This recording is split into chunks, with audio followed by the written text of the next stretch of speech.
In 17 years of coaching and consulting, I can tell you the single thing that I have seen that helps people accelerate in their career and in their lives, and that is emotional intelligence. Now, emotional intelligence has 5 parts: self-awareness, self-regulation, motivation, empathy, and social awareness.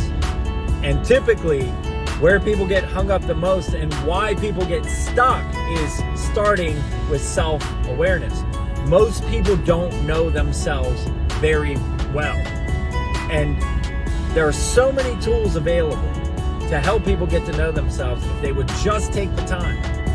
But unfortunately, people don't take the time to get to know themselves because they don't want to have the hard conversations. The hard conversations are what I like to call mirror talks, where you look in the mirror and you ask yourself some tough questions. And those tough questions can be things like, do I respect myself? What areas do I respect myself in? And where do I not have respect for myself? And you answer honestly and truthfully. And you allow the pain of the areas where you do not respect yourself to resonate. And then you go into self-regulation, where you begin to look at the patterns of your life, your habits, and you begin to form better habits. Because here's the thing, you want to change anything in life. Here's as simple as it is. You are going one way and you don't like the results you're getting. So move a degree or two and go a different way. If you take new action, you have the ability to get new results. So self-regulation is about controlling your actions, controlling your emotions, making sure that you are in control of your emotions and your emotions aren't in control of you. And if you know the actions you want to take because you've been self-aware and you've taken the time to gain self-awareness, and you don't like certain things or don't respect certain things about yourself, then you can change the pattern of action through self-regulation. And then go into motivation. Why am I doing this? There's a great book by Simon Sinek, Start With Why. I'd pick it up. But you begin with why. Why am I doing this? What is the intrinsic motivation that gets me up every day and is driving me to be successful?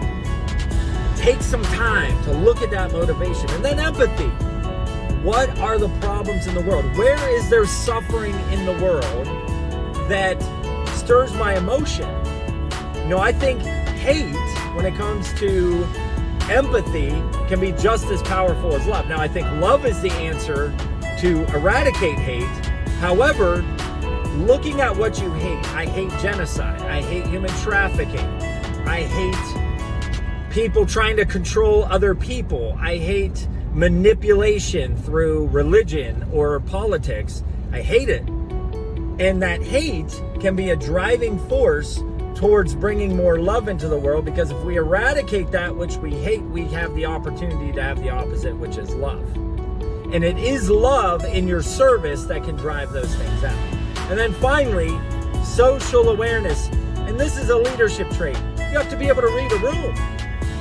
Not only do you have to be self-aware, you have to be aware of those who are around you and understand that nobody in the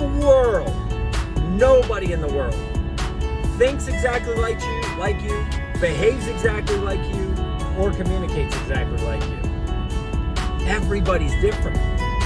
So empathy and social awareness are huge. They go hand in glove.